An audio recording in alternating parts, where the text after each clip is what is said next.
the siege, FACEMOB. Yo, ladies and gentlemen, welcome to the Source Material Comics Podcast Onslaught. This is week 2 of Onslaught Week here in September on the Radulich and Broadcasting Network. The Source Material Podcast is doing a focus all month on the 1996 Marvel Comics event Onslaught. Tonight, just like last week, we have the same panel. First, let me introduce the patriarch of the Radulich in Broadcasting Network, Mark Radulich. Sir, we are going into week 2 of the discussion on Onslaught. What do you got to say, Mark Radulich? Are you ready? Let's do this thing. All right. Good enough. And then my 90s comics enthusiast buddy from the Unspoken Decade and my co-host of the Unspoken Issues podcast, Chris Armstrong. Chris Armstrong, it's Onslaught Week 2. What you got to say about it? I'm excited. I've done some actual research. I feel like a journalist over here. Somebody came prepared. I am impressed. I'm excited. Very good. And you heard him last week. Welcome back to the Source Material Podcast. Evan Bevins dropping some knowledge here last week on Onslaught. Week 1, week 2 is here, buddy. You bring some stuff to talk about. Squirrel Girl is nowhere to be found in this volume, unfortunately. So I know you may be sad about that, but what do you got to say, Evan? Well, I haven't figured out how to work in Squirrel Girl yet, but never say never. And I am a journalist, and I didn't do as much research as Chris did.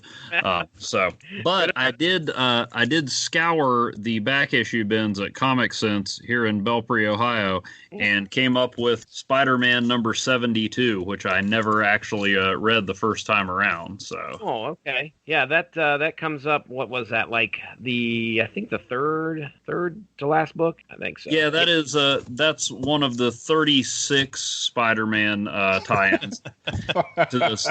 But I mean, before you think they go overboard, there were approximately 47 ongoing Spider-Man titles at that point in time. True. Just a fair percent there. All of what he said is true.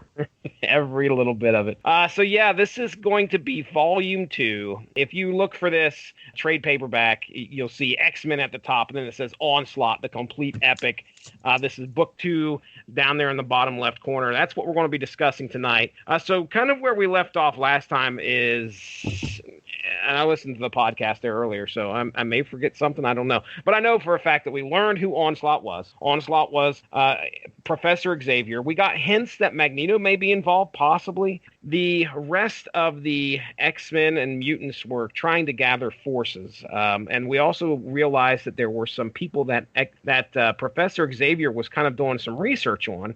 We're kind of worried about that because they all seem to be mutants, or at least we'll say very powerful beings in the Marvel Universe, one of which is Franklin Richards, the son of Sue and Reed Richards, who happens to be a very powerful one. And he is a mutant, right? Am I right there? Okay.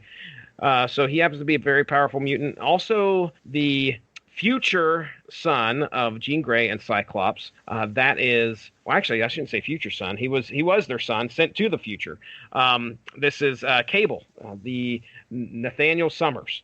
He's kind of. Go ahead. Oh, sorry. I was gonna. You may edit this out if it sounds jerky. Oh, go ahead. Technically, Cable is the son of Cyclops and Madeline Pryor. Oh, Madeline Pryor. That's right. If you're gonna say technically, I'm gonna need you to do it in a funny voice.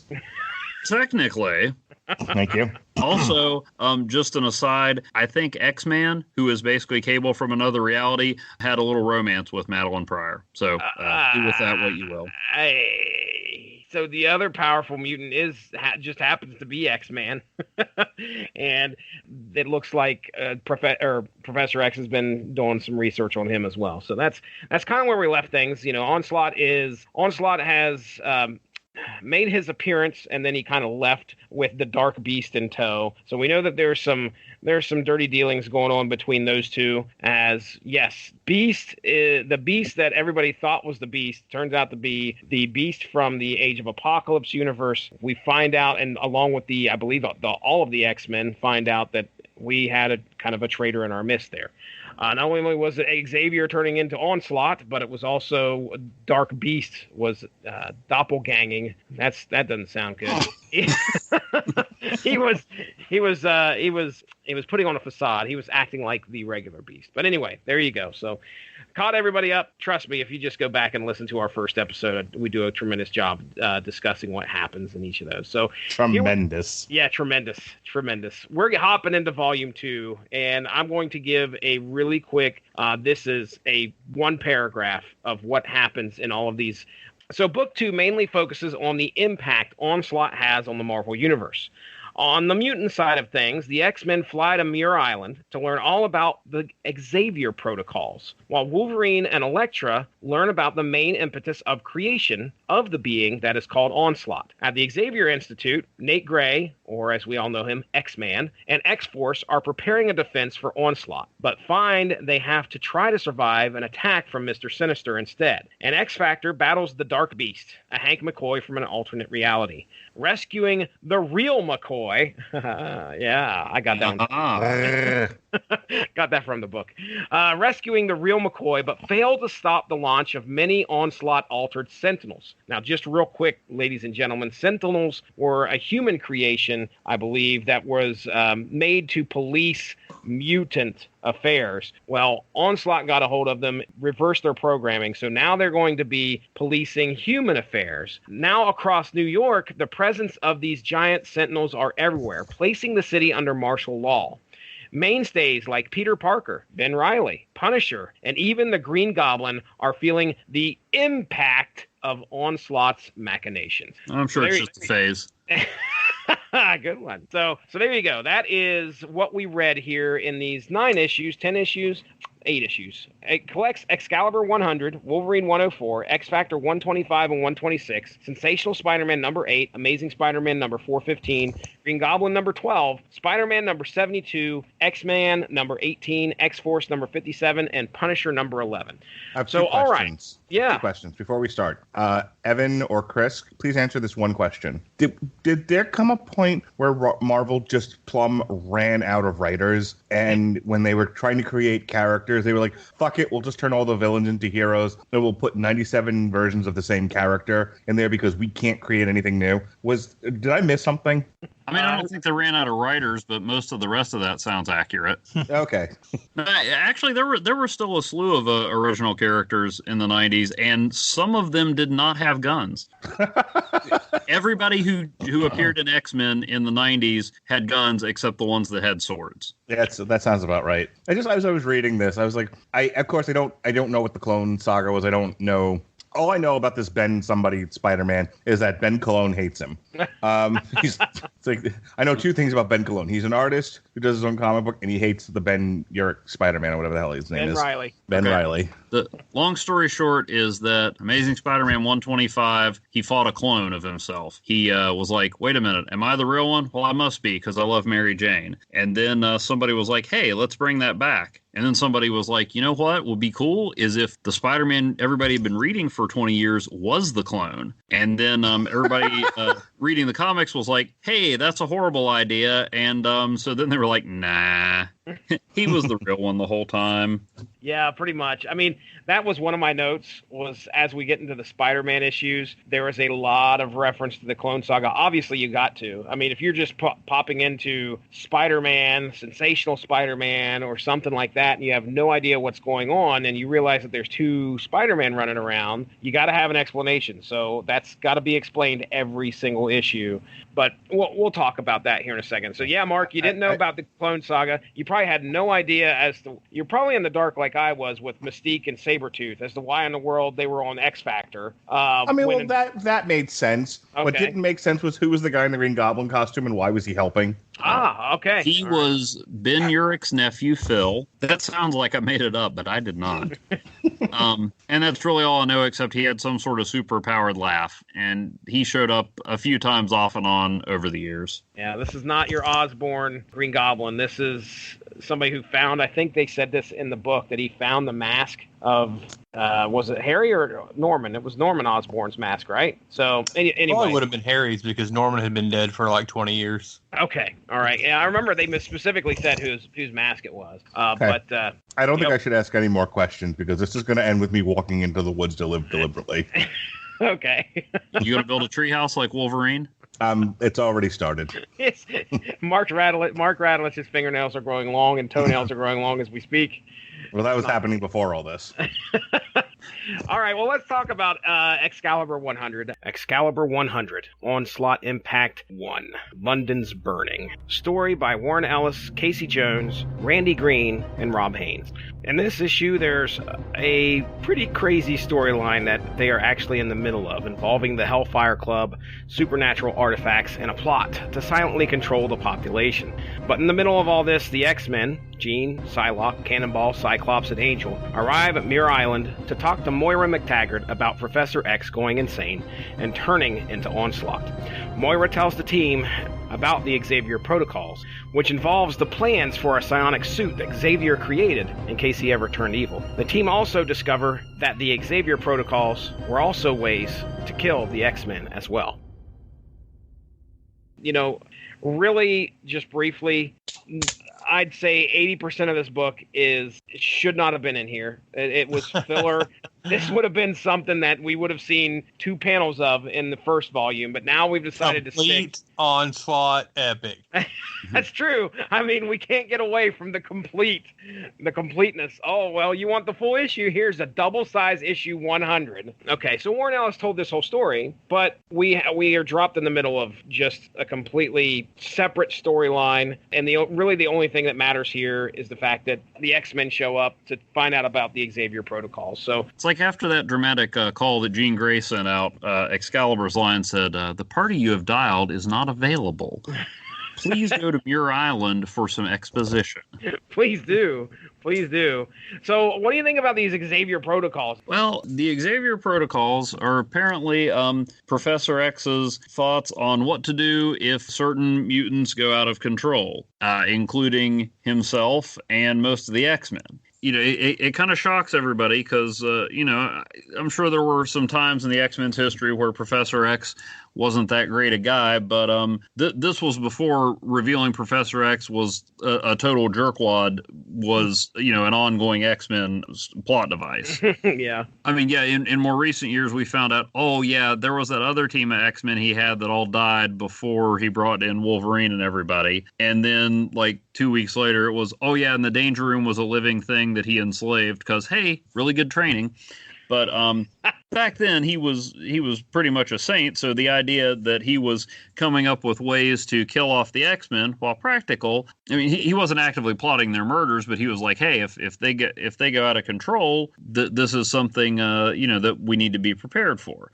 It's happened in the past. They had to deal with the Dark Phoenix saga. So I'm sure that he probably was like, okay, well, this was pretty bad. I better get prepared, a little more prepared. And not only did he get, I mean, the first thing we see is the psionic suit that he is supposedly devised and talks about, okay, here's what needs to happen if I'm the bad guy. But then we got, okay, here's what needs to happen once Wolverine's the bad guy. It goes into detail about how, you know, they could kill him because he doesn't have any adamantium on his bones anymore. It's kind of shocking for the team to kind of deal with that. But yeah, that was the one thing that really stood out, because when I was reading this issue, I was like, I remember this cover, but I don't think I ever read this issue as I was going through. And then I got to this explanation of how to kill Wolverine, and I was like, I have read this because I remember this specifically, because he points out, quote, his head would have to be severed and removed utterly from the vicinity of his body to prevent swift flesh and nerve regrowth. So you have to decapitate him and throw his head as far away from his body as you can get it. Yeah. And can I just say that, I mean, I don't know that you really need Professor X, this brilliant guy, to come up with that. I mean, it seems kind of obvious. You know, like I don't know if they had others in there like Gambit. Well, watch out for the playing cards and then just shoot him. The other thing is, like, at first it's really cool from a story standpoint. You know, it's like, oh, well, if Moira, Scott, and Jean are here, I must have gone bad. Yeah, I didn't understand that. And then Angel walks in and everything changes. Like, oh, okay, now it's Wolverine. Yeah, it's like these are the guys who would come if it's like, well, what if Wolverine stabbed Cyclops? then it's like, Professor, how do we kill Wolverine? You're going to need Cyclops. He's in pieces.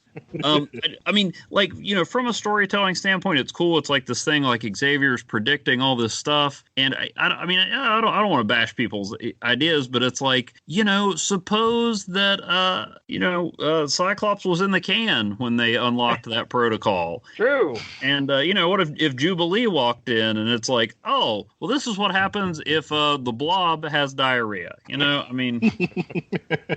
Yeah. It probably only needed to be done once. Like, I'm with Evan on that one. I like the Xavier protocols, but the whole idea. But I feel like it should have been those three that unlocked all of them, not a different set of brain scans that unlock different things. Because you're right. Just like, okay, well, if Wild Child, X-Man, and Toad walk in here, what happens? Like, now we're just trying different combinations. That's how we stop Avalanche. Yeah. The villain, not the actual disaster. So Cable was the third one. I knew there was a third one that they brought up in the Xavier protocols. So about that time, Moore's like, okay, that's it. We don't need all this shit. We just need to know about Xavier. Thank you very much. So yeah, and one of the things that she says is like, he's been figuring out ways. Xavier's been figuring out ways to murder them since the beginning. They're taking it as a betrayal, but the reality is at least one of the X-Men has tried to murder everybody. True. So I would imagine that even if he didn't have this plan from the get-go, I would imagine after the Dark Phoenix saga, Xavier's like, well, fucking never again. And then he thought, and then he had the foresight, which I like to say, okay, if she can go bad, I'm sure some weird shit can happen to me too, and I'll go bad. And if that happens, they're going to need to know how to defeat a guy who can control minds and, mind wipe people and do all kinds of terrible things. So to me, as Evan said, from a story standpoint, it made sense. I think my only issue with it is that it kind of takes away one of the things about being a hero, which is figuring out how to defeat the bad guy. He just kind of hands them a magic gun. Says, here, make this, and you'll if you need it, you'll defeat me. I have my doubts, though. I can't remember how this ends, but I have my doubts that that's just going to work. I really don't. I mean, I think it's going to help at some point, but I don't even know if it's going to work. So I can't remember if that armor ever shows up. I mean, I guess it'd be in volume 3 or 4, but I can't even remember. Actually, it looks like stuff I've seen Professor X wear. Huh. So maybe that's the big reveal. It's like, haha, I just made you guys make my favorite suit. And I'm going to end the world in style. All right. Well, any other notes on Excalibur 100? I mean, what was the name of the side story that was going on? The Devil Under London. No, Onslaught was the side story. Oh, that's true. Excuse me. Yeah, but I mean, it's a decent excuse, I guess, for not bringing Excalibur in. I just always thought it was weird. Like, Kitty Pryde and Nightcrawler are two of the people you think of as, like, stalwart X-Men, and Excalibur ran for, I think, 125 issues, and they were over in Britain. They were missing for this huge chunk of X-Men history, except, for the big crossovers where they could, stand in the background or completely ignore everything that was going on.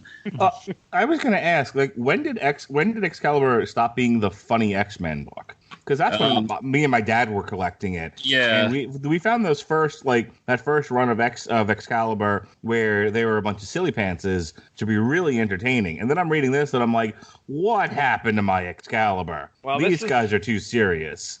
I don't know how long was Warren Ellis on the book. Well, I don't think he had been on very long. I'm trying to, because I would drop in and out of Excalibur. I mean, it went into at least the 50s issue numbers before it got more serious. But I am not sure. Somewhere between issue 55 and 100. Okay. Excalibur's 83 through 90 is volume 1. That's Warren Ellis Excalibur Visionary. So I don't know. It didn't go much past 82. Yeah. And if you collected it since the beginning, Mark, that's probably right. I mean, Warren Ellis he's a pretty popular comic book writer. I can't name any stories off the top of my head that he's done because nothing can have any levity in it. Got it, especially in the 90s. Transmet. You said Transmet. Transmetropolitan is one he's really known for. I mean, and he's never been one, like, to my taste personally. I mean, he's really well thought of, but I think his humor is a little darker. I know he's done a lot of Wildstorm stuff. I can't remember if it's the Authority or what Was came he on after Wildcats? much. Did you He say- probably did some Wildcats.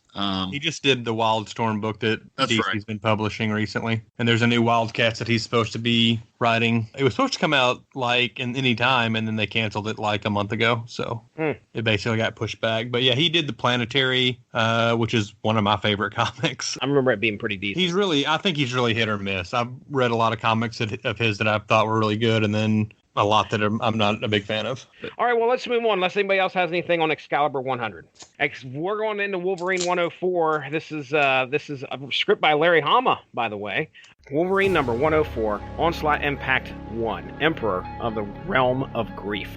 Story by Larry Hama, Val Semeks, and Chad Hunt. Wolverine has been sent to ask Gateway about his knowledge of Onslaught. Problem is, Gateway is an aboriginal teleporter/mystic that doesn't speak. Elektra shows up, and we learn she has been helping Wolverine try to become more human again, since his feral transition of late. As Gateway shows them horrors from both Elektra and Wolverine's past, they see the battle unfold between Xavier and Magneto on the astral plane. These were events that occurred in Fatal Attraction. As things are slowed down and peeled back, the two see Magneto's evil astral ego reach out and plant a seed of influence in Xavier during the assault. Yeah, Mark and Evan, you both said, I think both of you said that you enjoyed the Elektra Wolverine arc here. Mark, I'll let you speak on it here. I was getting a little sick of like Animal living in a treehouse Wolverine, so I like that. Interesting guy though to send on a mission to go get plot exposition from this Buddhist, I guess, fella. Oh, the Aboriginal. You're talking about Gateway. Gateway. Yeah. It's like here we need somebody who can really elicit conversation, get information, and is really patient. Send the guy devolving into an animal. All right. I think it's that he has a connection with Gateway from back when the X-Men were in Australia. I think they have everybody who's terribly mysterious and doesn't talk much apparently had a beer with Wolverine at one point. So. I understand, but I liked it because it made Wolverine a character into instead of what he had been in the first Onslaught book, which I wasn't crazy about. Wolverine kind of coming to terms with the guilt over his part in Xavier losing his mind, because the way that he spells it out, is that he went crazy, drove Magneto to rip out his adamantium, which then set Charles off, and Charles mind wiped Magneto. And he's like, if I hadn't let myself do the exact thing that Charles has taught me not to do, none of this might ever have happened. Mm-hmm. And him trying to wrestle with that guilt. There's all kinds of arguments. I mean, even Elektra says to him at the time, like, it's not your fault, though. You don't know how Magneto would have reacted. Quite frankly, I don't understand why it took all this time for Magneto to come up with that. But fight one should have been yoink, out comes your adamantium. But whatever. I don't write comics.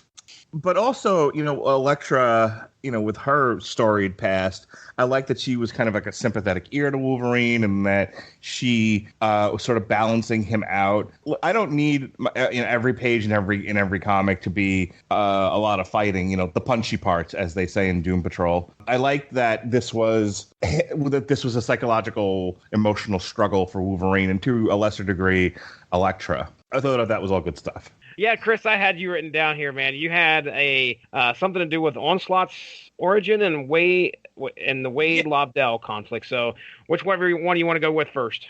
It gets revealed here something that's been hinted at already in previous issues that Xavier is Onslaught, but they explain here that the impetus but in him turning evil essentially was a piece of Magneto when he did the Magneto mind wipe, kind of latched on to his psyche, and that's kind of what's turned Xavier into Onslaught. Yeah. So that little seed of evil or ego or whatever Parallax they say. Style. Yep.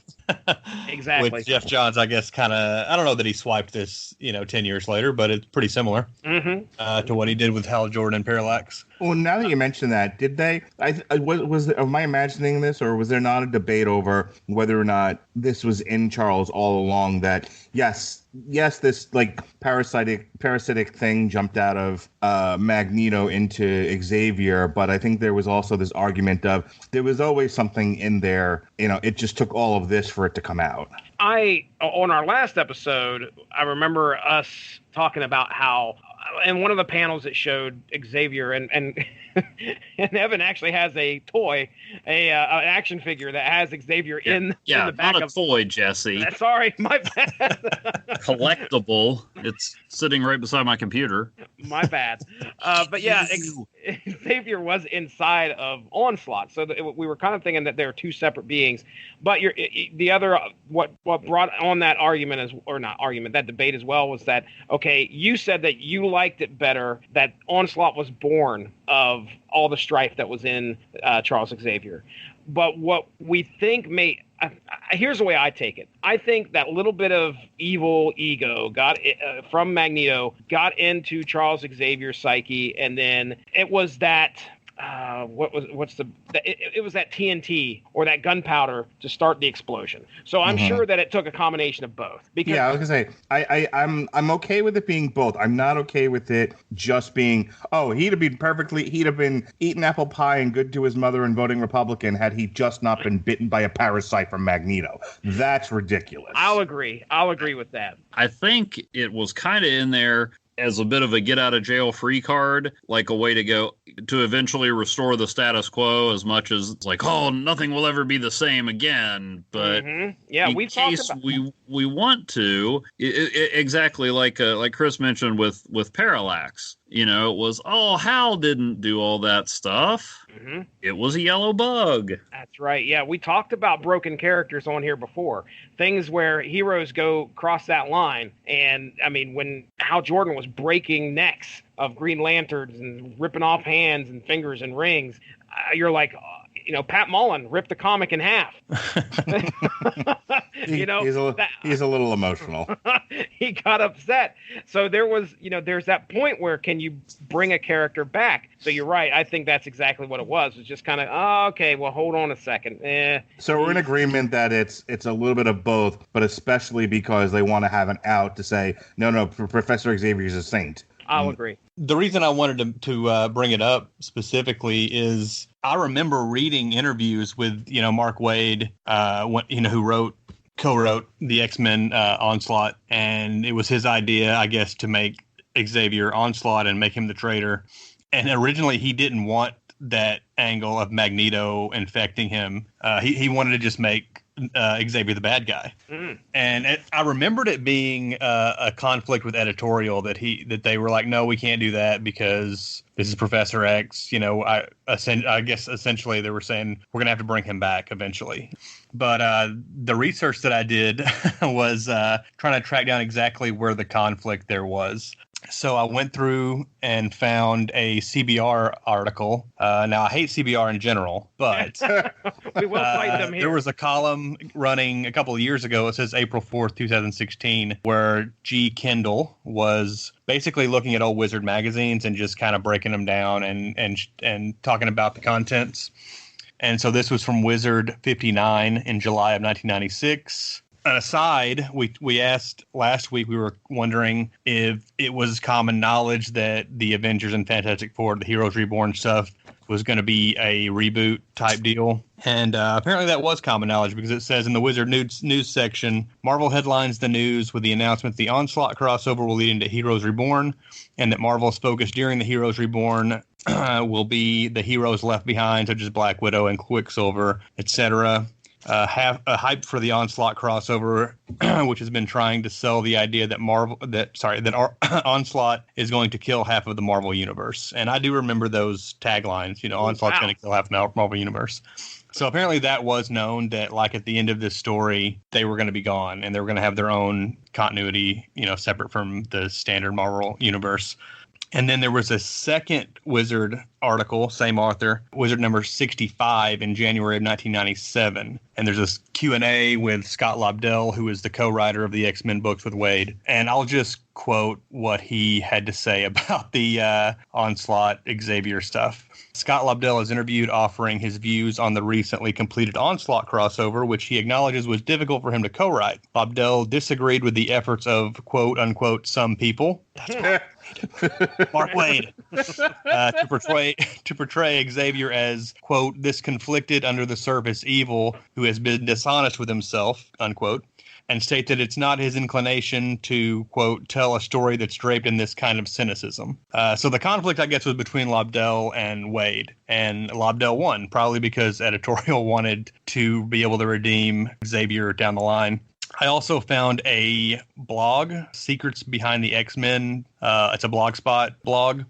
There's another quote from Wade about the whole situation. Mm-hmm. Let me see if I can find it really quick. While you're doing that, if I could just add this, I do love the fact that it isn't just the movies where the artists get notes and are told to do things because of future sales. That's fucking amazing. In editorial's defense, it was another writer who also didn't like it. It wasn't just. I'm sure that's ultimately where the decision lied. Bob Harris was the editor-in-chief at the time, and he was famously heavy-handed with the X-Men stuff. So I'm sure that was kind of the final say was his. Mm-hmm. But and that was not the only time. I was actually listening to a older episode of Cosmic Treadmill. They were talking about Mark Waid. That's not the only time he clashed with Bob Harris. Oh, really? They referenced the Professor X having a crush on Jean Grey, which is apparently really happened in an X-Men number 3. Stan Lee wrote that in. I was wondering about that. And then later they just kind of got rid of it because they didn't want to use it. But it says here, creepy. Many years later, Mark Waid took Jean Grey on a journey into Professor X's mind in X-Men 53, where she is confronted with the repressed memory. One of many that should have resulted in Professor X becoming the villain Onslaught. When it didn't, Mark Waid quit the title. Quote, "It was always my conception that Onslaught was Professor X, pure and simple," he explained in Wizard Magazine number 90. That's probably the one I remember. The nonsense about adding Magneto's evil to that mix, to me, weakened the storyline and made the whole situation a lot less interesting. He's not wrong. Yeah, I kind of go back and forth on who I think was right on that. It would have been more interesting, I think, if Wade had kind of had his way. This story, I think, is strongest if Magneto's a vegetable and Xavier's racked Xavier's racked with guilt, and then you start piling on top of that the legacy virus, the failure of Sabretooth to be healed, and the handful of other things that happen, and he just fucking failing over and over and over. Yeah, yeah, and I would have cinematically done it as he snaps the moment cannonballs, like, but I don't think I'm good enough. You're not fucking good enough. And all this psionic energy comes out. The camera pans back, and there stands Onslaught, and he just kills all the X-Men. And, Wade, I think Harris was gone by this time, but Wade had another conflict a few years later with a Captain America story that they basically changed on him before it went to press that led to him quitting, that title about 2 or 3 years after this. Wade, at that point, he was really like this. I mean, he'd been in the business for a while in different roles, but he was like rising star at that point. I think he had done Flash. His Captain America was getting rave reviews. Kingdom Come was released in 1996. Right. And so when one of the biggest writers came onto the biggest comic, like Lobdell was writing Uncanny and Wade was writing X-Men, it was a huge deal, and it didn't last 6 months. I favor the idea of the object here is to sell books, not create high art. But the geniuses in both areas are able to do both. And I'm not a huge fan of change your art to reflect the need to sell books. But I'm also not a fan of I'm not interested in selling books. I just want to tell a nice story. I think both are counterproductive. Like I said, Wade has had these conflicts, and I'm not saying it's all his fault. It may be that he's got the clout, and I mean, at this point, even still today, if Mark Waid wants to write a comic, somebody's going to publish it. Oh yeah. So he didn't have to put up with stuff that maybe other writers do. Like I said on that Cosmic Treadmill, where they were going through Wade's history, he's butted heads with editors more than a few times, and a lot of times he'll say, "Hey, it's perfectly within their prerogative to do it. They own the character, but I just didn't feel like I could work on it anymore." I remember hearing some about this, that he and Lobdell had clashed, and I mentioned on the last episode that I got X-Men 53 and 54 signed by Mark Waid at the Chicago Comic Con, and that was a couple years later, and I was kind of like, I wonder how he's going to react, because apparently he didn't have much fun. No, he was great. I said this is one of the best comics I've ever read when he signed 54, and he's like, "Oh, thanks, that means a lot."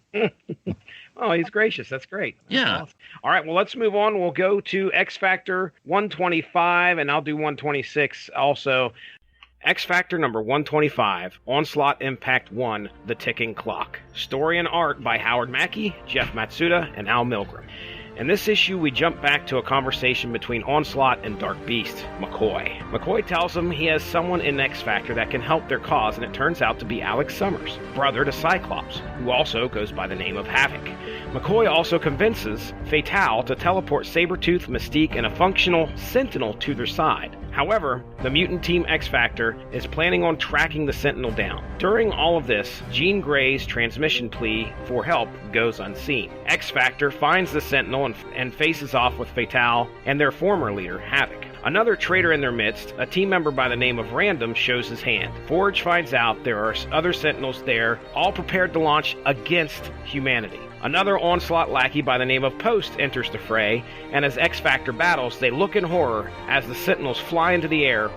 Part 2, Free For All. Story and art by Howard Mackey, Stefano Raphael, and Al Milgrom. Sabretooth and Mystique are approached by Dark Beast, and he asks them if he'd like to join up with Onslaught. And as an offering of peace, he gives them Forge to kill. Untrusting of McCoy, Sabretooth and Mystique attack him. During the battle, McCoy is able to escape through one of Fatale's portals. Now, Forge realizes that the Hank McCoy he thought he knew as Beast was an imposter, and the real McCoy is out there somewhere. X Factor 126, Onslaught Impact 2, The Beast Within. Story and art by Howard Mackey, Herb Trimpe, Stefano Raphael, and Al Milgrom. Forge, Sabretooth, Wildchild, and Mystique make their way to find the real Hank McCoy. And even though Dark Beast attempted to deceive them through some doppelganger trickery, the team is successful finding the real Beast. With Hank at their side, they are able to subdue Fatale and Dark Beast. Upon reaching the surface, the team finds that their friend Polaris was gravely injured during the earlier battle, and demand Fatale transport them to a hospital, while the Dark Beast bides his time as he states this is exactly where he wants to be. Chris, we're going to go right back to you. You said you liked Havoc's look here in these X Factor issues. What are your thoughts there? Yeah, I don't know what he's wearing. it's just like a Armani bodysuit with these red cables under his arms and over his shoulders. I thought he was wearing a suit made of test patterns. and yeah, it's got the the Havoc. What do they call his power blast things? I can't remember. It's oh my gosh, Plasma. Wow. Thank you, plasma. It's plasma. So yeah, I can't explain what it is, but I think it looks cool. That's all. That was my only point. Okay. Alex Summers is the forgotten Summers brother. A lot of times, like nobody really likes Havoc. A few years after this, he would end up in the Mutant X book. That's what I was going to say. I want to read that. What is that about? That is we're in an episode or an issue of X Factor. Yeah, they think he dies essentially, and what happens is his consciousness or his soul or whatever is shunted off to another alternate reality's Alex Summers body, and it's like a much darker version of the X-Men where Storm's he's the leader. Vampire. Yeah, Storm is a vampire. Iceman has a hyphen in his name. It's crazy. Madeline Pryor is his wife. They're married. I forget who else is on the team. They call Archangel the Fallen, and he's more of like a demon than an angel. Marvel should have published a drinking game that every time they use time travel or alternate reality, someone takes a drink. This was an era where that kind of thing was unique still. We didn't see an alternate version of every character every 3 or 4 months like we do pretty much now. So Age of Apocalypse, Mutant X, those were kind of unique storylines at the time. Now I could care less when they reveal some new alternate universe because, like, how many are we going to have to see?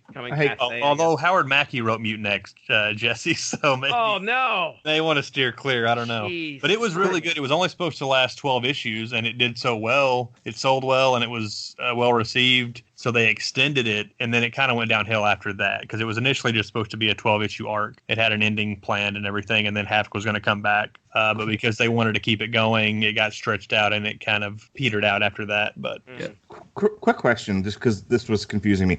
I know Inferno was an older storyline. That's where we first meet Mr. Sinister, if I'm stand if I'm correct. So around the Were there more than one Age of Apocalypses? Because they keep referencing that, but I thought Age of Apocalypse was an older story. No, it was. It happened a little over a year before Onslaught. Okay. And now since then they've done sequels. They even did an ongoing Age of Apocalypse series where the timeline survived. Once a character or a concept, sells in comics or just gets a couple fans. I mean, a lot of the writers are fans too. Well, we were talking about the Clone Saga and the Backlash earlier. Dan Slott, over the course of his run on Spider-Man, brought back almost every element of that, and people were like, "Oh yeah, it's great." I'm like, didn't we all hate it? I mean, I love Dan Slott's run on Spider-Man, but I'm like, didn't we all hate this when it actually came out? Chris wants to tell us about his favorite character, Random, as well, from what I understand. Random, it's not even really Random's fault. It's just like they're throwing these Onslaught crossover into Excalibur and X Factor, where they've already got their own shit going on. They're just shoehorning it in. So now, like, if I want to read Onslaught, well, I got to read about Polaris and Random. Who gives a shit? Random sucks. I don't know, man. I think on the top 10 list of the 90s-est characters, especially... Yeah, but he's not the cool 90s version in this. He's a little twerp. Well, that's just because he got smacked around. Yeah.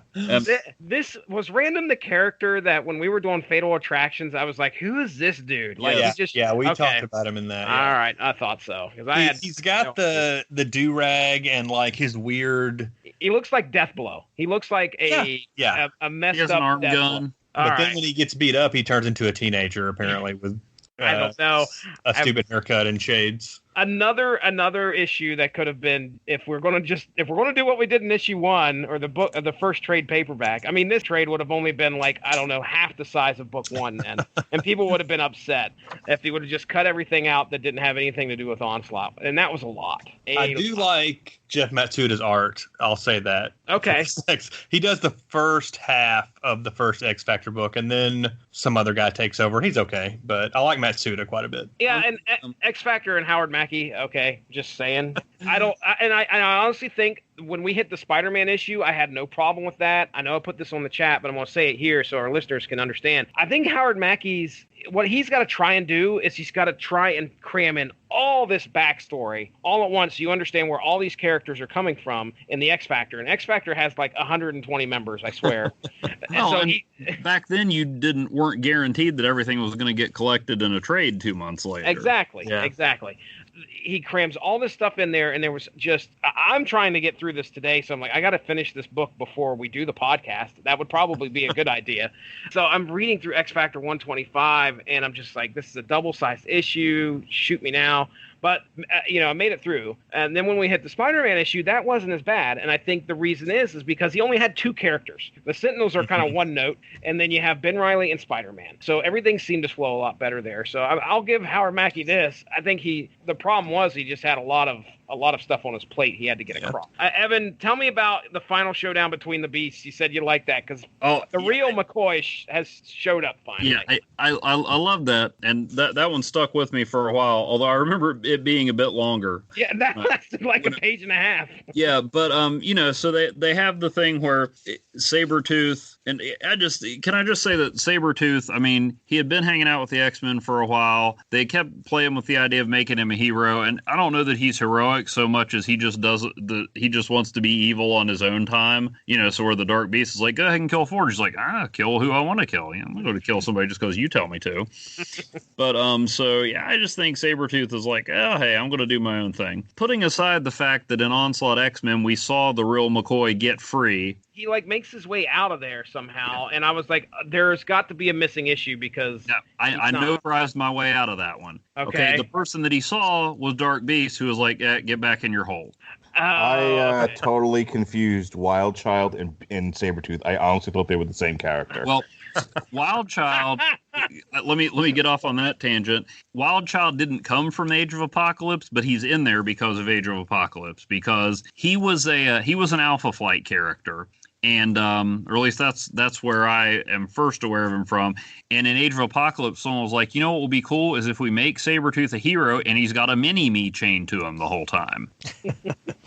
And so apparently that stuck around, and they're like, we got to get Wild Child back into the regular comics. I know, let's put him on X Factor. I wasn't reading X Factor at that point, but that's how I imagined it went. But so Sabretooth finds the real McCoy, and they're fighting, and their trunks are changing colors. I think that was just a coloring error. I love the part, and it's vintage Hank McCoy, where, Dark Beast is trying to convince them. And, we talked last time about how he is not as articulate or verbose as the real McCoy.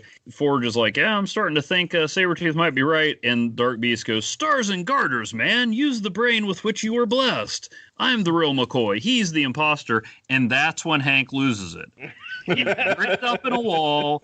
This guy is, done who knows what, masquerading as him. And he's like, Hank goes, you may bamboozle my friends. You may even try to kill me. But when you steal an idiom, which I worked so hard to coin, you have stepped way over the line. Yeah, that was fucking hilarious. And I mean, that, we briefly mentioned, I think, Mark, you said last week, you can only hear the Beast speaking in Kelsey Grammer's voice. Yep.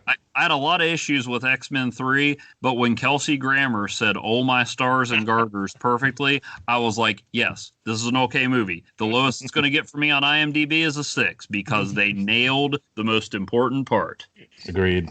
That is how you prove you're Hank McCoy. There's no DNA test. It's, I'm going to get ticked off over this stupid thing because I have worked hard on that joke, and that is my catchphrase, and how dare you, sir. Kelsey Grammer was great, as Beast in that terrible movie. I still always you mean amazing. I still always hear animated series Beast and Wolverine and Cyclops. Pretty much every character from the animated series is how I hear every voice in my head. Can't blame you. I'm with you there. Cannot blame you. All right. Well, let's hop into the Sensational Spider-Man number 8, The Usual Suspects. And this one. Have to? The Sensational Spider-Man number 8, The Usual Suspects. Story and art by Todd DeZago, Mike Wieringo, and Richard Case. We are following the Ben Reilly Spider-Man, who discovers that Norton G. Fester, the looter, has been using the tools of other villains to commit crimes in order to remain unknown as the perpetrator. Once Spider-Man is able to confront and capture the looter, sitting atop a building, he is taken by surprise when 5 gigantic sentinels fly over his head.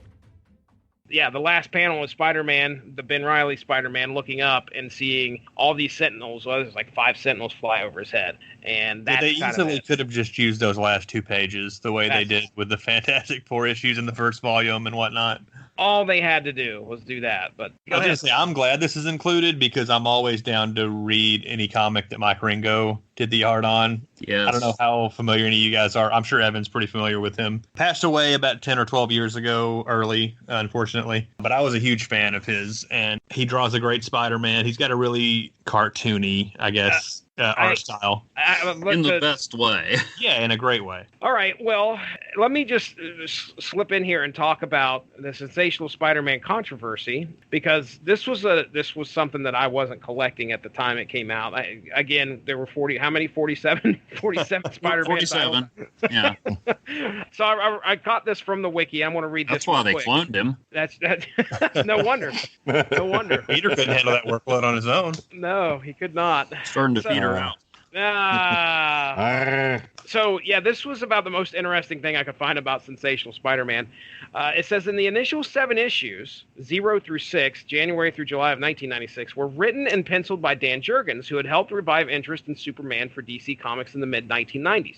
Jurgens pushed strongly for the restoration of Peter Parker as the true Spider-Man, and plans were made to enact this soon. But, here's that name again, Bob Harris, the new editor-in-chief, demanded the story be deferred until after the Onslaught crossover. Jurgens had by this stage become disillusioned with the immense amount of group planning and constant changes of ideas and directions, and took this as the last straw, resigning from the title. So, yeah, this is two issues after that separation there. Now, I don't know if he resigned from Marvel. I would assume that if you say, hey, I'm resigning from a Spider-Man title, you're probably not going to be thrown too much from Marvel after that. He was back 2 years later doing Thor. Yeah, I was going to say, you said he was back shortly there afterwards. His name is Dan. I mean, it's Dan Jurgens, for Pete's sake, because he did a great job of bringing back interest in Superman.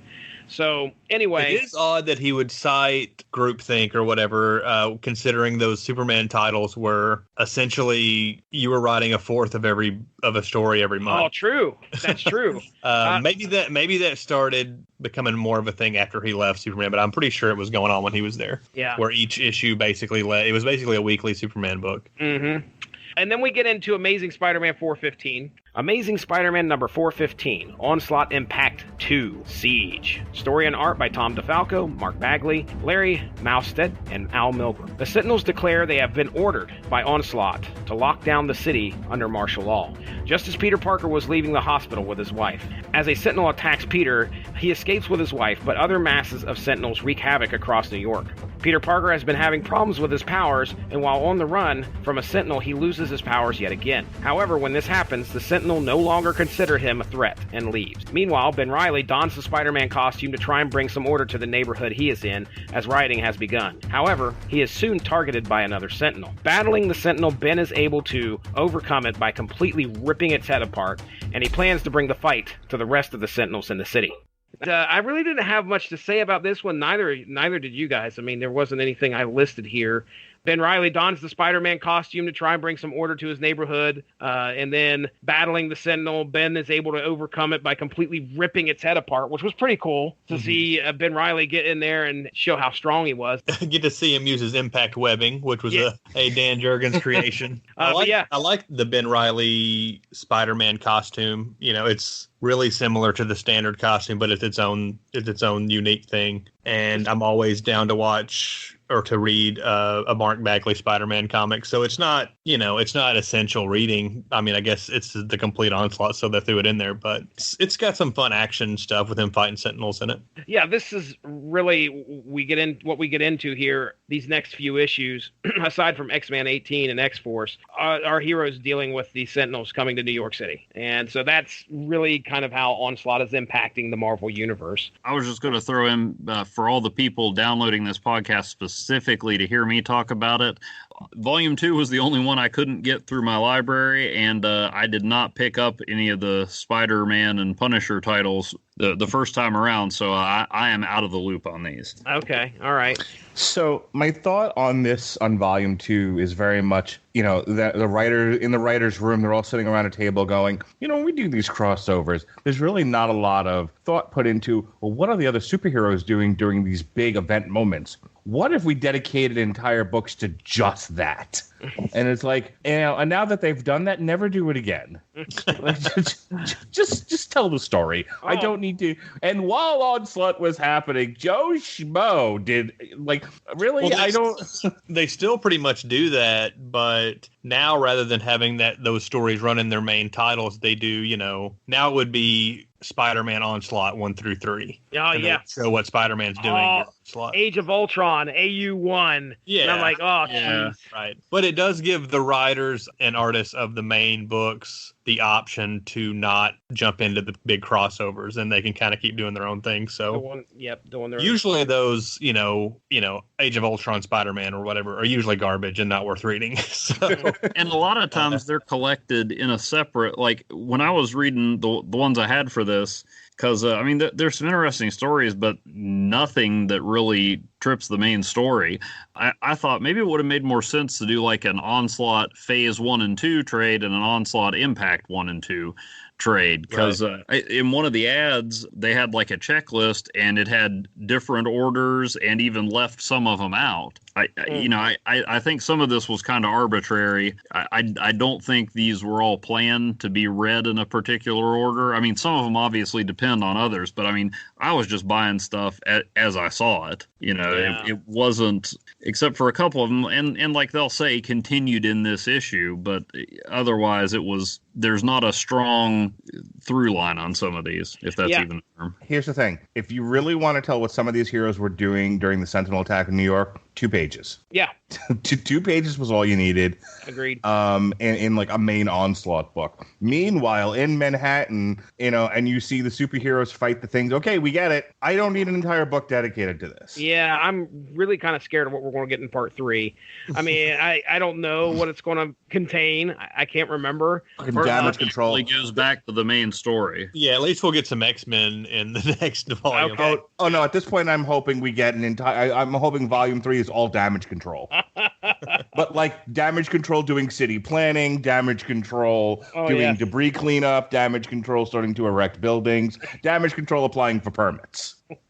I don't want to be a part of your universe, Mark Radlich. Well, no, there are comics like that. I was going to say Mark is a fan of the damage control. I know It was that 4 much. issues and it was hilarious. And they only needed to do it once. I just real quick ask this, and I could be completely wrong. Into the Spider-Verse, the movie. All right, Yes. was Miles Morales? His universe had a blonde-haired Spider-Man, right? Yep. There was the classic Spider-Man that was separated or divorced from Mary Jane Watson, and then there was the newer, let's call him the Dan Slott Spider-Man, who gets shot in the face by Kingpin.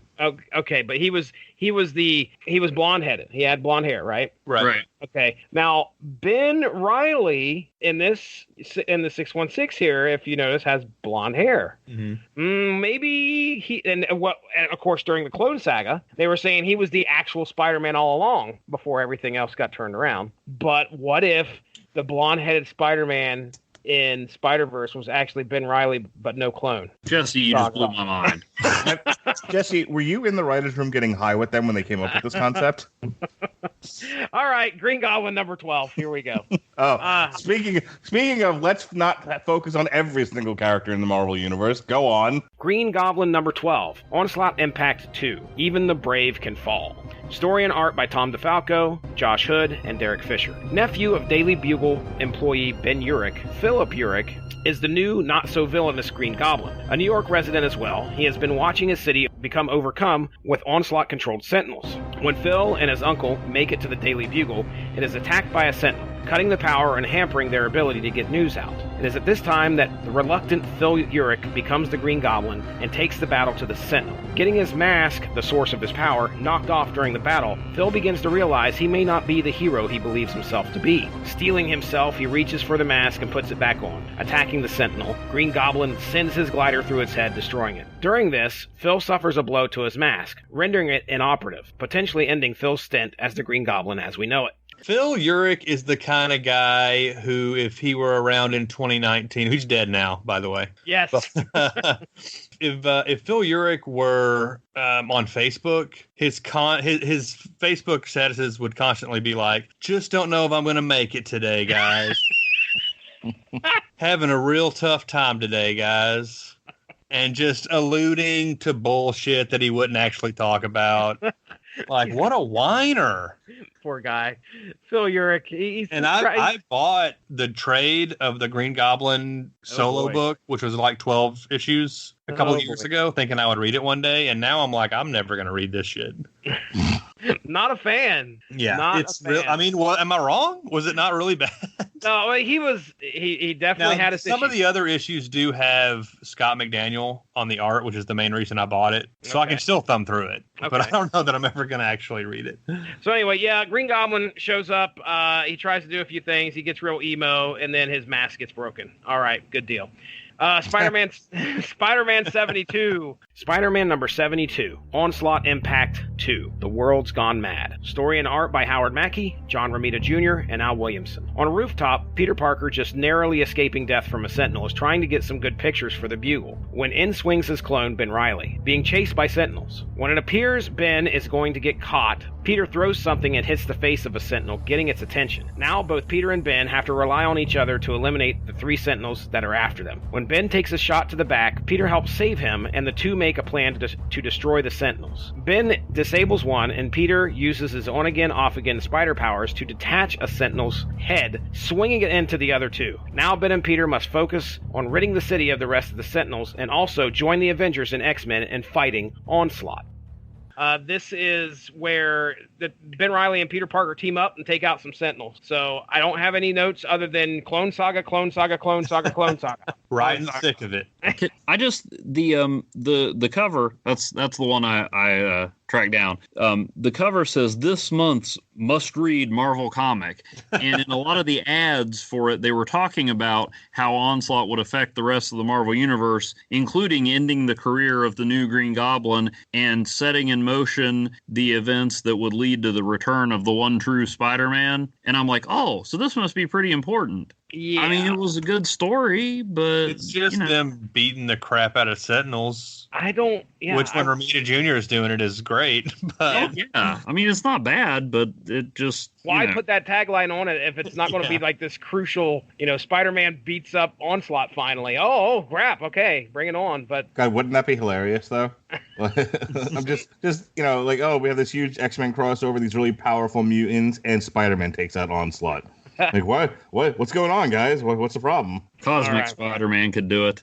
No doubt. But yeah, there are 6 double-page splash pages. That's right. You mentioned there was a lot. And they're pretty much all fantastic. So, I mean, this is Romita Jr. Spider-Man. I love seeing. I mean, he's a good artist, but there's some characters that I don't. For me anyway, his style doesn't work on him. He's an awesome artist, but Spider-Man is. I mean, that's him at the top of his game. Yeah, I've always thought that him on Thor and Hulk was pretty much a perfect match. But he's probably done more Spider-Man than anything in his career. He's great. Moving on here, we're back to the mutants, ladies and gentlemen. X-Man 18 and X-Force 57, 2-part story. Actually, it's a 3-part story. We just don't get the third part in this book. And I really hope it's in volume 3. I'd imagine it has to be. X-Man number 18, Onslaught Phase 1, and the Company of Strangers Part 1. Story and art by Terry Cavanaugh, Steve Scrose, Bud LaRosa, and Rob Hunter. We rejoin Nate Gray at the Xavier Institute as he is currently being guarded by Domino, Sunspot, Caliban, Meltdown, Shatterstar, and Siren, the members of the X-Force. As Sunspot is attempting to repair Mansion security, everyone is on high alert for Onslaught, but no one is expecting the appearance of Mr. Sinister. When the fight begins, Nate puts up a valiant effort but succumbs to the power of Mr. Sinister. X-Force 57, Onslaught Impact 1, and the Company of Strangers Part 2. Story and art by Jeff Lowe, Anthony Castillo, and Mark Morales. After besting Nate Gray and shutting down his near-limitless power before Sinister is able to make another move, X-Force member Caliban ferociously attacks, buying enough time for some of the team to escape with X-Man. While others are keeping Sinister at bay, Nate must figure out a way to restart his powers, and that knowledge lies in the Askani teachings in the head of Sunspot. Nate reaches out and restarts his psionics, facing off again with Sinister. Appearing to have beat him, Sinister tricks Nate into reading his mind, but then using that same power to feed back and attack the rest of the team. The issue ends with Sinister walking away with X-Man carried over his shoulder. My notes for this, the only reason I really, really liked this issue was knowing the history of X-Man, because he was one of my favorite characters in the 90s, and Sinister from Age of Apocalypse. So those two had this huge, they had a big history together. When Nate sees Mr. Sinister here, it's the first time he's seen him since he killed Mr. Sinister. I don't know what he was called. I can't remember what he was called over in Age of Apocalypse. I think it was just Mr. Sinister. Okay. He had that mustache. He was Senor Sinister. Senor Sinister. I may have made that up. You have killed my father. All right. So anyway, yeah, he kills him over in the Age of Apocalypse. X-Man kills Sinister over there, and then he sees him over here for the first time, and that was kind of a big deal. And Nate's interaction with the team of X-Force. X-Force was led by Cable. Cable's been gone for a while, and to see this kind of, this alternate world Cable kind of working with the team was pretty neat too. I remember it was big to me because Sinister was always obsessed with the Summers and Gray bloodlines. Yep. And he's the one, after Jean Grey died, I'm doing air quotes because you guys can see me on the audio. He's the one that cloned her as Madeline Pryor, fixed her up with Cyclops so that he could still, because he believed that bloodline was the key to, the mixing of those bloodlines was the key to defeating Apocalypse. Yep. And then Apocalypse was like, hey, I gave your ultimate weapon kit a techno-organic virus. And so X-Man was Sinister doing that in the Age of Apocalypse timeline, and he's Cable without the, without having to devote most of his powers to keeping the techno-organic virus from killing him. Yeah. So he's Cable without the restraints. this is where Sinister's like, okay, I've actually got my weapon now. Yeah. Okay, all right. I was going to mention Steve Skroce, or I'm not sure how to pronounce his last name, honestly. I think it's Steve Skroce, Sure. Who did the X-Men or X-Man issue. And this was the first I'd ever seen. I wasn't reading X-Man at the time because I was just getting back into comics, but I picked up this issue as part of the crossover. And he would go on to do Gambit shortly after this, and then kind of disappeared forever. He storyboarded the Matrix movies. I think the only other comics he's done in like the last 20 years, it seems like, was a book for, did he do Doc Frankenstein? Do not know. Anybody know? I think he did that for the Wachowskis. And then he did a Brian K. Vaughan image book about 2 years ago. So he's kind of was a big deal for a couple of years and then just disappeared. And that's unfortunate because I really like his artwork.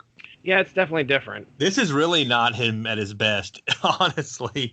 Well, it seemed like he was starting to come into his own around this time, and the Gambit issues were really good. And then he kind of was gone after that. I think he did Spider.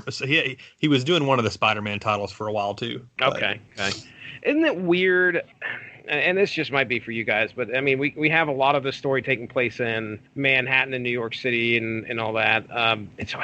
It's so weird to see the World Trade Centers, the buildings throughout the books, and just be taken back to that. Let's move on here to Punisher number 11, our final book. Punisher number 11, Onslaught Impact 2, Manhattan Onslaught. Story and art by John Ostrander, Tom Lyle, and Robert Jones. The Punisher is on the street dealing with the chaos brought about from the Sentinel's appearance. Over the river, the S.H.I.E.L.D. helicarrier is attacked and brought down. Meanwhile, a team of thugs going by the name of the Junkyard Dogs plan to claim the helicarrier as salvage, intent on killing anyone alive on the ship. Luckily, the Punisher shows up to lend a hand, and the self-destruct goes off, blasting the helicarrier to pieces. After this, S.H.I.E.L.D. operative G.W. Bridge has Punisher commit to helping them with a mutant terrorist group, as after all, he owes S.H.I.E.L.D. What was this debt for, according to G.W. Bridge? Frank was drugged out of his mind and recently killed Nick Fury. S.H.I.E.L.D. helicarrier is attacked and brought down into the river. Then Punisher makes the decision to jump in there and help them out. And we have some junkyard dogs. The junkyard dogs, these thugs that have decided that, the helicarrier is now going to be salvage, and we're going. What a goofy concept. Yeah. What? This is just a street gang that their thing is illegally salvaging stuff out of the river. They've got their own jet skis with logos on it. What? I don't think the writer of this book knows how crime works. Yeah, it's a little off the beaten path. Really, John Ostrander, dang. Yeah, I've heard his name before. I can't remember. It's a very good possibility we may have covered a book on here by him. Most famous for Suicide Squad, I think. Okay, Yeah. All right. Well, the end They all result. had matching jet skis, I believe. That's his call sign. Okay, he's on a book if all the characters have jet skis. Yeah, the end result of this is Punisher hops on there, helps GW Bridge out, and GW Bridge is like, "Hey, listen, we need your help. We're kind of outgunned here. We're outmanned. There is a mutant terrorist group that's apparently on the loose, and we need you to take care of them because you owe us." And Punisher's like, "What the hell do I owe you for?" "Well, you killed Nick Fury. You were on drugs, but you killed Nick Fury." "Oh, okay. Well, I guess I owe you one." Yeah, there's a moment We all killed Nick Fury in a drug-fueled rage. There's a panel where on this last page where GW Bridge is saying all this stuff and like you owe S.H.I.E.L.D. and whatnot, and then the girl has this thought bubble. What the devil are they talking about? And I was like, that's what I want to know. They're I setting know something exactly up. how you feel. I don't know what's going on. I just want to get out of this comic and move on to the next one. Although it really wasn't. I mean, it was a fine 90s Punisher as a Marvel superhero comic or whatever. It was, The only thing that I can add, but I do think it's important, is that the G and the W in GW Bridge literally do stand for George Washington. Yeah, I can't tell you how many times that confused the fuck out of me because I'm like, are they talking about the actual bridge or the person? I've got an affinity for GW Bridge just because he was like in charge of S.H.I.E.L.D. when I started reading comics. I honestly thought now you were talking about the bridge. I was not. But I don't know what Nick Fury was doing at that time. But yeah, so Bridge kind of is never around anymore. It doesn't seem like. I don't know when the last time I saw him pop up in a comic was. But they did a limited series about him and his siblings, Brooklyn and Golden Gate. Oh, gee. He was a part of that team, the BQE. Oh. Sorry, I brought him up. Chris is like, I hate coming on here. Oh, that's great. Tom Lyle's art, by the way, I think I really criticized his art. Was he part of the... He's part of the Maximum Carnage? Probably, because okay. I know him best as a Spider-Man artist around the time after McFarlane and Eric Larson had left that book. I was going to say, if you listen to our discussion on Maximum Carnage, I think that was one of the artists that I gave a hard time to. Yeah.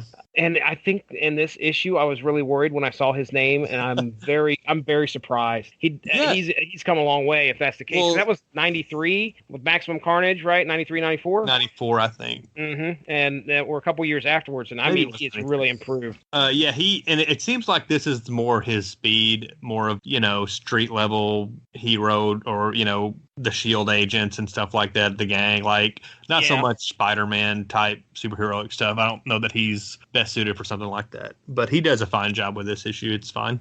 Yeah, it don't look bad. All right, well, we've come to the end of Onslaught Week 2. This is the Complete Epic Book 2. We are done. Get us out of this comic, as Chris Armstrong said. I just want to end the issue.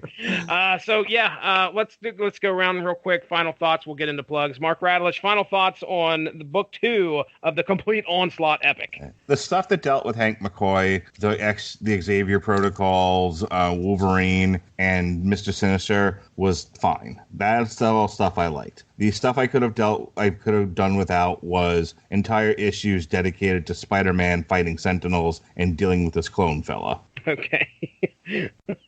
All right, Chris Armstrong, final thoughts. I guess I'm almost in the opposite. Okay. Stance. Like the mutant themed issues, while they did move the Onslaught stuff along some more, there was just too much stuff I didn't care about with some of the other characters. Whereas the Spider-Man books were just Spider-Man beating the crap out of Sentinels by artists that I really liked. So those were a lot of fun for me. The Green Goblin issue was terrible, and the Punisher issue was passable. So uneven. The first volume was much better, but looking forward to volume 3. All right, very good. And Evan Bevins, please. You have to be in the middle now because Chris and I are on opposite sides. Well, actually, I was going to since I didn't complete the assignment, I brought a little extra credit. That's right. I had a note on here for you to tell us about the Generation X stuff. Speaking of the Complete Onslaught Epic and comics that don't have a lot to do with Onslaught, Generation X was like the next big thing, or had been a year earlier, and there were 2 issues of Generation X that were branded with Onslaught, and it's possible they had less to do with the story than Excalibur, although they were all the 2-part story was motivated entirely by Onslaught. Oh, okay. But basically, they're coming back on Emma Frost, the White Queen. She and Banshee were the headmasters of the school, and they were coming back from something that happened in issue 17, which I read 22 years ago. Emma mind controls Banshee into jumping out of the plane, but it's okay, he can fly. Has the plane fly to Canada to her private estate. The initial thought is, oh, she's turning evil again, because Emma had only been a good guy for like less than 2 years at this point, so everybody was kind of waiting for her to go evil. But it turns out that she was her last team of youngsters, the Hellions, died pretty horribly, and so she was trying to protect Generation X and also got caught in some sort of psychic backlash caused by Onslaught. Now, granted, this psychic backlash didn't affect Cable, X-Man, Jean Grey, people who were standing right next to him. But be that as it may, it was an offbeat story. Chris Baccello did the art, very stylized, offbeat. He's one of those artists that is good, but I like his art on some things better than others, and this one was very strange, especially when Emma starts mind controlling the Generation X kids, and Jubilee dresses up and starts talking like a gangster. Sink is a hippie, Monet is a cheerleader, and Paige, aka Husk, aka Cannonball's little sister, who's also from Kentucky, dresses up as a clown, and they run afoul of the Toad. All right, then. And they never see Onslaught. But, but it was, so we've got all these Spider-Man issues and other things, and I do think it's cool when you try to rope others in, but here are two specifically X-Men comics, branded Onslaught, not vital to the story, but certainly not any less related than some of the other titles we got. So I just thought it was interesting that of all the stuff they pulled in, including stuff in volumes 1 and 4 that happened before and technically after the story, there was no room for Generation X. Yeah, that's sad. That's real sad. So any other thoughts on the second volume here? No, I'm pretty much agreed with Mark and Chris there. Is that middle of the road enough for you? I mean, the ones I read, they contribute something to the story, maybe not much in some places, but I don't know. It's just this second volume just seems to have the least meat from what I've looked ahead at what each volume has, and for what I remember reading. Like I said, I don't think this was written as a completely linear story with some of these tie-ins. I think maybe there might be a better way to collect them, but I mean it all goes to the grand scope of it. And like Chris was saying, you don't see a crossover these days that affects as much as it did. I mean there were still, you flip through some of the original comics with the ads, there was other stuff going on in other titles. There was one Spider-Man book that didn't have anything to do with it. Daredevil, I don't think, was ever related to it. Doctor Strange pops up in that X-Men Unlimited I was talking about that isn't in any of the trades. There were a few, but this really did affect everybody. And like I said last time, it was with the backlash on Spider-Man and some other things, this was really the X-Men like, hey, come in here, get in here. There's room for all of us. Let's all come together and link arms and get our butts kicked by Onslaught. Yeah. We got to show that this is affecting the Marvel universe, and I understand that that's the purpose of the book. It takes 2 pages. That's the purpose. Hey, Chris said it earlier. The complete epic. It's not, hey. Except for Generation X. I'm all for complete epics, but I don't need an entire book of, and then Spider-Man fought the Sentinels. And then he fought the Sentinels. And then he fought the Sentinels. But then... Yeah, but in one of them, Peter helped him fight the Sentinels. See? Oh, my God. I stand corrected. I'm sorry. Please.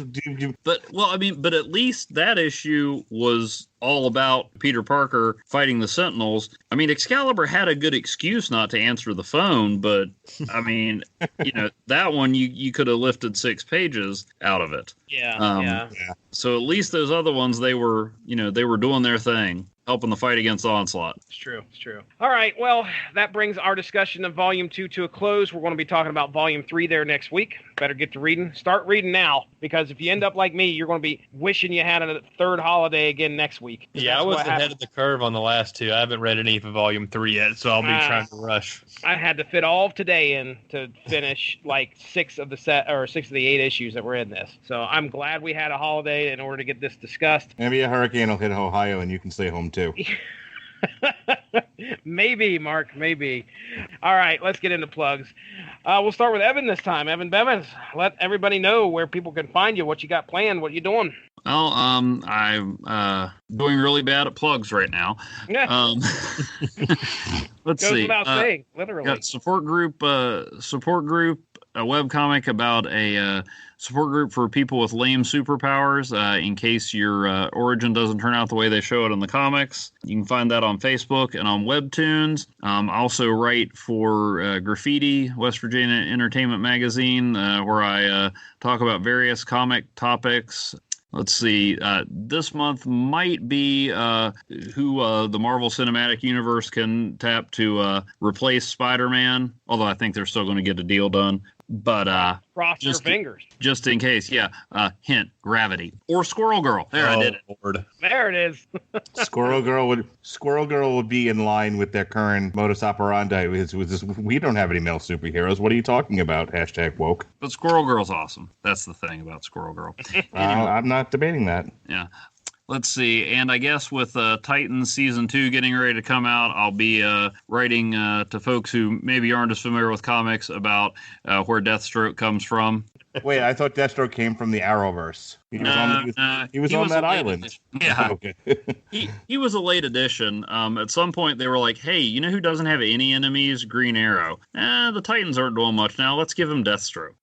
Yeah, he was totally a Titans character. And they were like, maybe they can get in a fight and Green Arrow can shove an arrow in his empty eye socket. And then, they'll have a beef.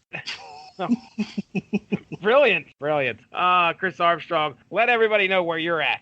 I'm on Twitter at BrodyMan34. Also do the Unspoken Issues podcast with Jesse. Hopefully, by the time this is up, there will already be a new issue or a new episode of that. We did Spider-Man and Batman by Mark Bagley and Jam DeMatteis. Mm-hmm. So there's a lot more talk about the Clone Saga on there, as well as Mark Bagley doing Spider-Man. That should be out probably by the time this is out, so check that out. All right, very good. Mark Radulich, what's the schedule, bro? All right, so this Tuesday, which is tomorrow, we'll be reviewing It Chapter 2. Despite vicious rumors and takedowns of my person, I did not conjure Hurricane Dorian to get me out of having to see a horror movie, you bastards. I saw It Chapter 2 despite the weather, and it was a fine movie, and we'll review it tomorrow. On Wednesday, we'll be reviewing the new Kill Switch Engage, Atonement, and definitely more up my speed, She-Ra Season 3 this Thursday. And we'll take a break Friday, but Saturday night's all right for fights, if you ask me. We got Pat Mullen and I on a watch-along. We'll be doing alternative commentary for Josh Barnett's Bloodsport 2. We may or may not have a review of Clash of the Champions. I don't know just yet. But you can also check out our alternative commentary for UFC 242 Khabib versus Poirier. You can check out our reviews of Hannibal Season 3, our TV parties for New Japan, Royal Quest, NXT UK TakeOver Cardiff, and AEW All Out. We did a special extra source material for X-Men Legacy Volume 2 Invasive Exotics.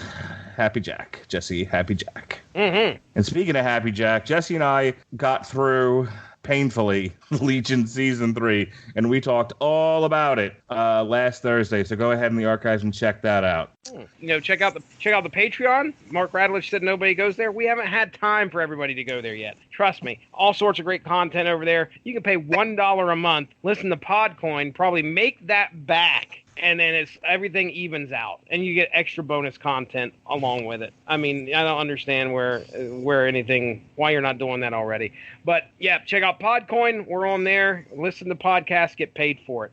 Check out Patreon. We got some stuff on there, extra content. You can customize your donation per month. But other than that, I will throw the rest of the canned plugs in here at the end. For Mark Radulich, for Chris Armstrong, for Evan Bevins, I am Jesse Starcher. We'll catch you next week. Onslaught continues. Have a good one. Bye-bye.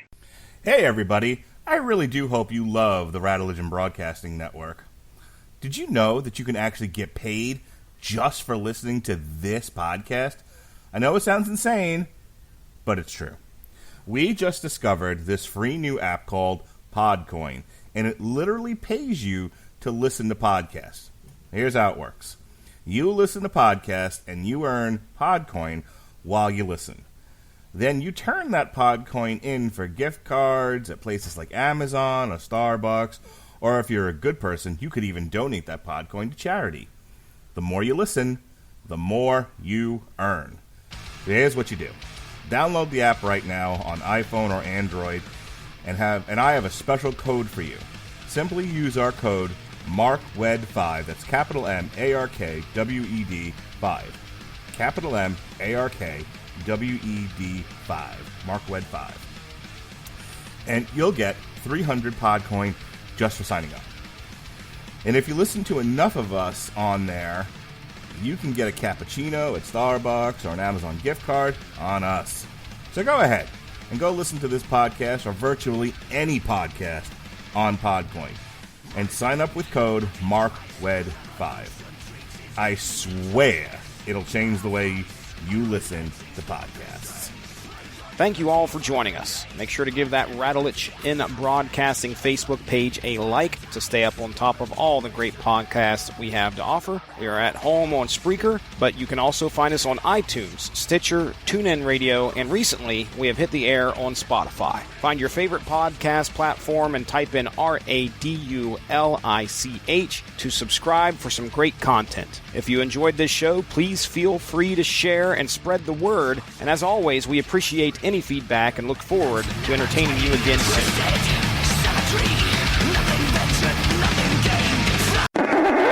We certainly don't need to do that. Why are you yelling into your microphone?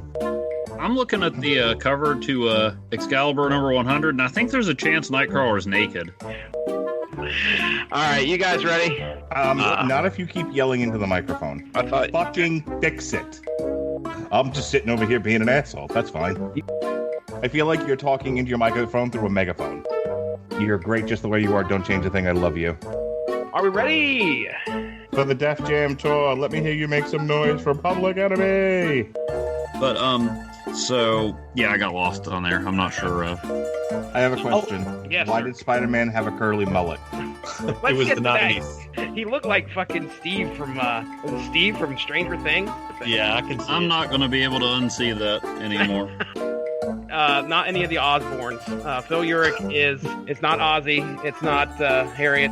He was the Goblin Knight most recently. There we go. Okay. They ran out of subdivisions of goblins. Goblin? Yeah.